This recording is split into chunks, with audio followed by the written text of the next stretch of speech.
খেতে যাচ্ছি, দেখো আবুধাবিতে বাঙালি রেস্টুরেন্টে, বাংলাদেশের রেস্টুরেন্টে খেতে যাবো।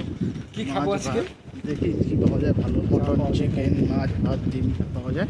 রোদ্রে, এই রোদ্রে 5 মিনিট দাঁড়ালে সেদ্ধ হয়ে যাবো আমরা। আলম আসো না কেন? আলম হ্যাঁ, আলম বলছে রুটি খাবে, সেজন্য সে আসেনি। আর সানি সানি কি হয়েছে? সানি নাকি ছাড়িয়ে যাবে। সানি যাবে। আচ্ছা, ওই নেপালি।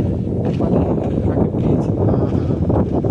আলমকে ফোন করলাম, আলম বললো রুটি খেতে যাবে। সানিকে ফোন করলাম, Sunny not available.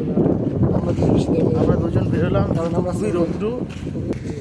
Special plane করে ঢাকা স্টার হোটেল আছে।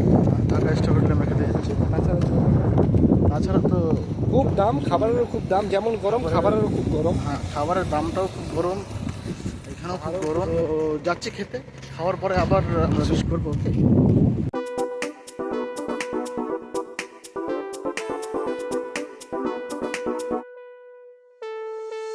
এইমাত্র খেয়ে দিয়ে বেরোলাম ঢাকা রেস্টুরেন্ট থেকে। খুব খেলাম আজকে, খুব সেটা খেলাম। করে কি খেলাম। দিয়ে খেলাম? চিংড়ি মাছ ভুনা, হ্যাঁ ডাল, হ্যাঁ আর ভর্তা, হ্যাঁ। সবজি। আলমকে ফোন করেছিলাম, বললো রুটি খাবে। বিল বিল কত হলো? বিল হলো বেশি না, মাত্র 25 দিরহাম। 25 দিরহাম, যা যা কলকাতার হিসেব করলে ইন্ডিয়ার হিসাব করলে প্রায় আমার তো 500 টাকার উপরে। হ্যাঁ, আর আমাদের হিসাব করলে প্রায় 700-800 টাকার মতো খেয়ে ফেললাম। 700 টাকার মতো খেয়ে। কিন্তু এটা যদি দেশে খেতাম তাহলে আরো 5-6 জন মিলে খেতে পারতাম, তাই তো? বেশি দিয়ে। তো খাবারের টেস্ট কেমন ছিল? টেস্ট ছিল মোটামুটি ভালোই, খারাপ না। হ্যাঁ, আমার তো ভালোই লাগলো, খারাপ লাগলো না খাবারের টেস্ট।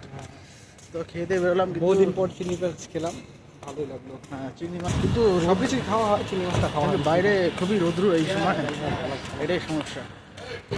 যাই হোক, তো খাওয়া দাওয়া কমপ্লিট।